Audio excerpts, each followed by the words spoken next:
औज़ुबिल्लाहि मिनश्शैतानिर्रजीम बिस्मिल्लाहिर्रहमानिर्रहीम। मां मुहम्मद सुलेमान आरी जो अॼु 11 जुलाई 2025 जो ॾींहुं आहे।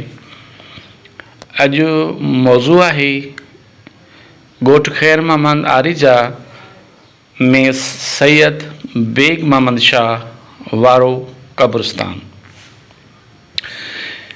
ही क़ब्रिस्तान भी ॻोठ ख़ैर मोहम्मद आरिजा जो हिकु क़दीम तरीन क़ब्रिस्तान आहे।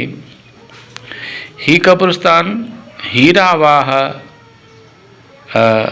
जो पेट आहे।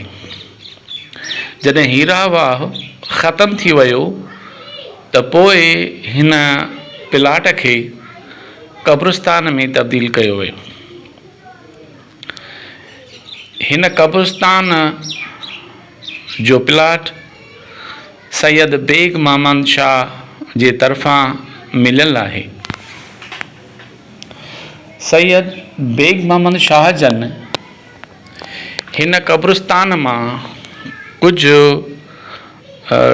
टुकड़ो या हिसो सैयद ग़ुलाम नबी शाह जन खे बि ॾिनो आहे।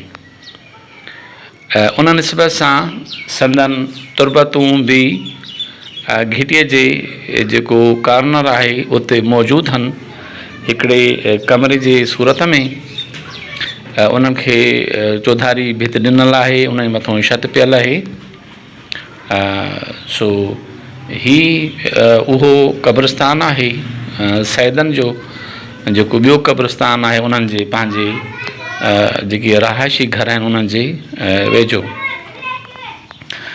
ही क़ब्रिस्तान जो जेको ॾेखो आहे व्यू आहे उहो तव्हांजे साम्हूं तव्हांजे स्क्रीन ते पेश कयोसीं ऐं तव्हांखे नज़र अची रहियो आहे।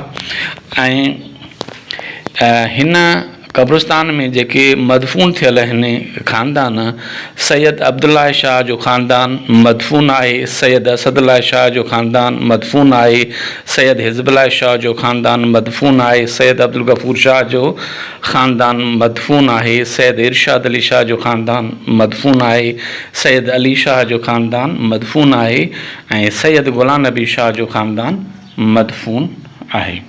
तो अहिड़ी तरह सां ही क़ब्रिस्तान जेको तव्हांजे साम्हूं पेश कयो वियो आहे उहो उनजो लुक उनजो व्यू तव्हांजे स्क्रीन ते तव्हां ॾिसी रहिया आहियो।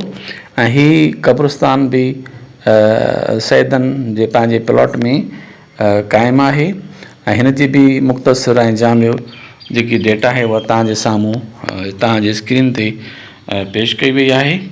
उमेद त इहा ॾिसी ऐं ॿुधी करे तव्हांजे जेको आहे पंहिंजे ॻोठ ऐं पंहिंजे क़ब्रिस्तान जी जेकी अपडेट्स आहे उहा तव्हां ताईं पहुची चुकी हूंदी। असांखे ॾींदा इजाज़त।